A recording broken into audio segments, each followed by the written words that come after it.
Hello everyone. Again we are back to the chapter number 11, that is emerging issues of the Indian economy. Today we are going to learn about the new topic, that is termed as the urbanization. As we have in the last topics, we have learned what is the meaning of the migration, how the migration is again getting increased in a day-to-day life, and what are the causes of the migration, what were the effects of the migration that we have already seen in our last video. So in this one we are going to take the topic that is termed as urbanization. Urbanization means what? When a person is again moving from the rural area to the urban area, permanently they are just moving for the living standard, they are moving for getting a good opportunities, and that is termed as the urbanization. Let us see what are the different definitions and the meanings given in the textbook. Urbanization, the meaning. Generally, the migration of the people from the rural area to urban areas is known as the urbanization. As I said in the before part only, migration from the rural to the urban areas. The people are been migrating from one area to the another area, then that is termed as the urbanization. Why they migrate? What are the sources of the migration? What are the reasons of the migration that we've already studied? It is just migrating because of settling the business, the occupation, or to get better opportunities in the urban area compared to the rural area. They are migrating from the rural to the urban area. Definition. In 1951, the definition of the town or the city was very broad. Clear-cut it is mentioned if we have seen about the 1951, we got independence in 1947. And as for again we can say we have set up the planning, that is again our planning commission started from 1950-51. We have settled down the definition for the urbanization, which was again having a broader meaning. But by 1961 the definition became narrow. The following are the criteria that were adopted during the census of 1971, 1981, 1991 and 2001. So different again criteria were kept for urbanization. Okay, what were the criteria? How to settle down the urbanization? What kind of a population should be given a permission to get settled in the urban area so that the urban area doesn't get crowded? And that is the reason why the government has decided to set up a new policy and to set up a new definition for the urbanization. Let us see what are the criteria that has been set up in the census. The first one is all those areas which are planned and managed by the municipality, corporation, cantonment board, that is termed as the urban area. Wherever you can say we can able to see the municipality, wherever we can able to see the corporation, or wherever we can see the cantonment board. What is the meaning of the cantonment board? Again, the area which is again settled down for the army. That is termed as a cantonment board. Wherever we see this areas, then that area or that position, we are terming that areas as a urbanization. The second one, 5,000 or more population live in that area. The area where we can say the 5,000 population is living, or more than the 5,000 population is living, that area could be considered as an urbanization. 75% or more population are employed in the non-agriculture sector. See, clear-cut it is mentioned. In the first one you can say the municipality is there, corporation is there, cantonment board is there. In the second point you can consider 5,000 or more population is there. Then in the third point, 75% or more population is again engaged in the non-agriculture sector. Non-agriculture sector here means what? Entire population is dependent on the service sector and the tertiary service sector and the secondary sector, that is termed as an industrial sector. Means here more importance is not given to the agriculture sector and more importance is given to another two sectors, and another two sectors are again including, that is industrial sector and another one is the service sector.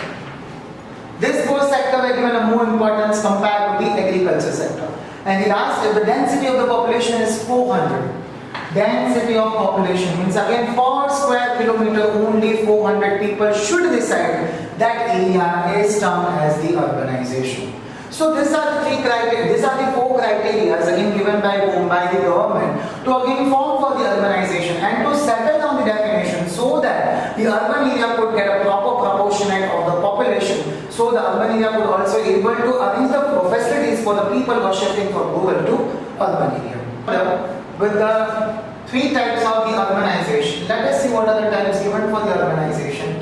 In towns and cities, birth rate tends to be higher than that of the death rate, and hence the urban population increases at a higher rate which is known as the natural population growth. As we have seen in the chapter number 7 of the population, the birth rate is again higher and the death rate is again that much lower in the economy, and just because of what we can say that there is a population explosion which is again seen in the economy, which is again giving a birth to the natural population growth in the economy, and just because of the increment in the population, the people are shifting from the rural to the urban area.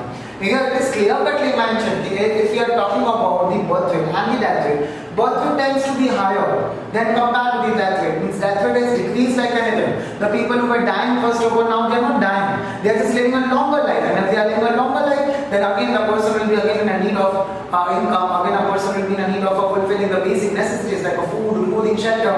To fulfill all the necessities, the person is again required proportionate of the income. So for getting the income, they are shifting from the rural to the urban area, and just because of that, we can say that just because of increment in the natural population growth, the urbanization is taking place in the economy. Next one point is due to the change in the definition of the village and the town areas, many rural areas have upgraded.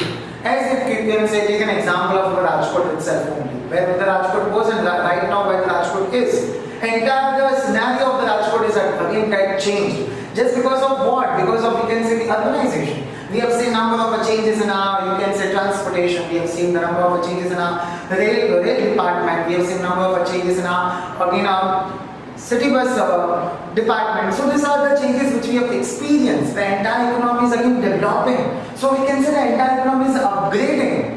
Upgradement in the field of the infrastructure, basic necessities, we can say. The ratios of the hospitals, the ratios of the schools has been increased in all the departments in our, we can say, India. So day by day the India is again getting upgraded, urban India is getting upgraded, and just because of getting the upgradation, we can say the rural people has again attracted to move to the urban area, and they just wanted to settle themselves in the urban area. And number of areas have been merged into the cities, which results in the increase in the urban population. Number of small areas, we can say, of the particular cities have been merged with the city. So that population is again considered as an urban population only. And just because of that, we can say the urban area is an overcrowded area right now. And we can take an example of the Ahmedabad, we can take an example of Surat, even we can take an example of Rajkot itself. That whichever area which were termed as a backward area, they have merged into the city, and now they are termed as an area inside the city only. So this is just because of, we can say, the upgradation of the entire city. Because of the upgradation, the entire city, the small towns, we can say the small areas which were again divided, now they have merged into the city, and which has increased the urban population. Next one, there is a large scale migration of the people from rural to the urban area. This we have already seen in the topic of the migration. The people have shifted from the rural to the urban area. Why they are shifting? What are the reasons behind it? Social reasons were there, then after economic reasons were there. We can say natural reasons were also there, which were asking the people to move from the rural area and to get settled in the urban area. Just because of that, we can say the population of urban is increasing. And the urban people has to face a lot of a problem just because of the increment in the population. Here is again a trends of the urbanization in India. We can see the entire years are given, 10 years differentiation are given, and the percentage is again given to you people to find it out how much population is again increasing in our Indian economy. In 1961, there was again a 17.97% of the population in the urban area, which got increased to 19.91% in the year 1971. The thing is that within the 10 years, we can say the population is again increasing in the percentage. Compare the population of the 1961 with the 2001 and compare the 1961 population with the 2011, you will get the direct attachment that the day by day the percentage of the urban population is increasing. And in such a manner population will increase in our economy, the day is not far, the number of population again will be residing in the urban area and there will be no population seen in the rural area. 2/3 of the total population will be seen in the urban area. So this is what I mean to say, day by day we can say the population in the urban area is increasing, which is again not good for the urban area. Government should take an initiative, take steps to again decrease the population in the urban area and to develop the rural area so that the number of people who are shifting from the rural to the urban area, they just stop. Thank you.